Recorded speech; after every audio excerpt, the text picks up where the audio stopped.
प्रणाम भगवन। ओम श्री गुरुवे नमः। ओम अखंडमंडलाकारं व्याप्तं येन चराचरं तत्पदं दर्शितं येन तस्मै श्री गुरुवे नमः। ओम शांति शांति शांति।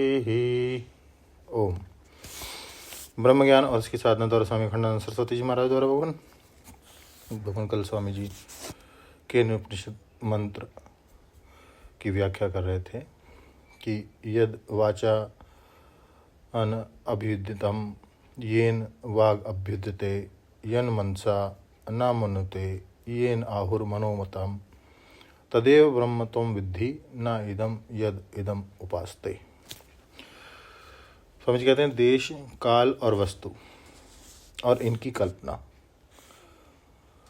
दोनों का अधिष्ठान, देश, काल और वस्तु के अधिष्ठान को ईश्वर बोलते हैं।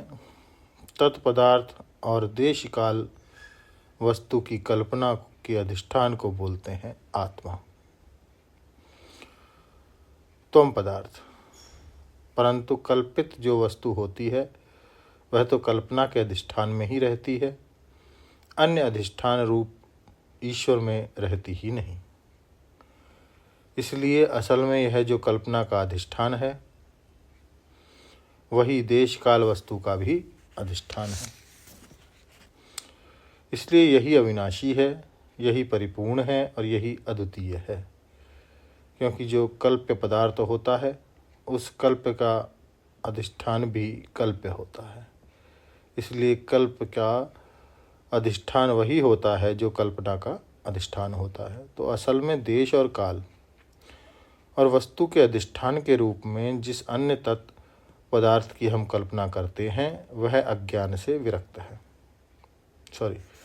वह अज्ञान से ही करते हैं। असल में जो कल्पना का अधिष्ठान है वही कल्प का अधिष्ठान है।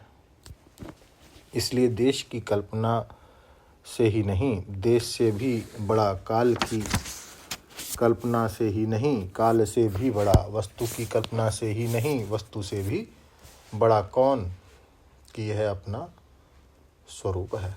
और इसमें देश, काल, वस्तु केवल कल्पना मात्र हैं।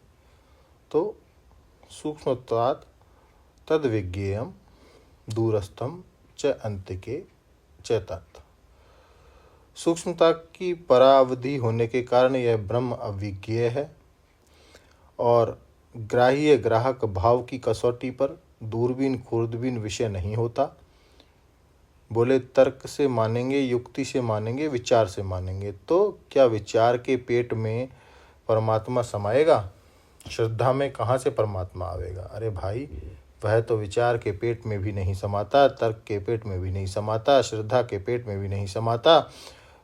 और ये सब जिस अंतःकरण में रहते हैं इसमें भी नहीं समाता। और इस अंतःकरण का देखने वाला जो दृष्टा है वह उसकी अपनी दृष्टि में भी नहीं समाता, माने वह साक्षी भाष्य भी नहीं है।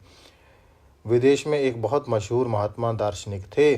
जब वे जिज्ञासु दशा में थे तो बड़े व्याकुल रहते थे। रात को न नींद आवे, दिन में न चैन पड़े, कोई काम धंधा न करें, पागल की तरह घूमें कि हम ईश्वर को कैसे जानेंगे।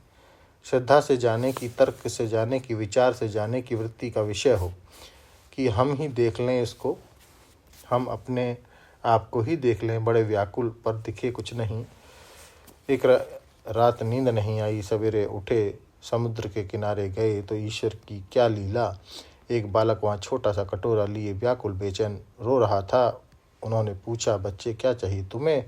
तो बच्चे ने कहा, तुम्हें क्या चाहिए? तुम भी व्याकुल हो, बेचैन हो। उन्होंने पूछा, अरे तू बता तो सही, हमारे मदद करने लायक होता तो मदद कर देते। वह बोला कि तुम भी बताओ, क्योंकि शायद तुम्हारी बेचैनी और तुम्हारी बेचैनी एक ही किस्मत की होवे। तो उन्होंने बताया कि हम तो ईश्वर की प्राप्ति के लिए बेचैन हैं। वह हमारे नेत्र का विषय होवे, वृत्ति का विषय होवे, तर्क का विषय होवे, विचार का विषय होवे, समाधि का विषय होवे, दृष्टि का विषय होवे, कैसे भी हम ईश्वर का अनुभव कर लें, हम उसके लिए बेचैन हैं। तो बच्चा बोला, हम इसलिए बेचैन हैं कि यह जो बड़ा भारी समुद्र है इसका सारा पानी हम इस कटोरे में कैसे ले लें। अरे बाबा, वह तो बोला कि हाँ भाई, हमारी बेचैनी और तुम्हारी बेचैनी एक ही किस्म की है। तुम भी भोरे बालक और मैं भी भोरा बालक। अच्छा, तुम अपनी बेचैनी छोड़ दो, हम अपनी छोड़ते हैं, तो स्वयं उसको कटोरे में भरने की कोशिश क्यों करनी। तो सूक्ष्मतात तद विज्ञेयम, अविज्ञेय शब्द के अर्थ को भगवान और आगे लेंगे सत्संग में, अगले सत्संग में लेते हैं। ओम शांति ही शांति ही शांति। प्रणाम भगवान।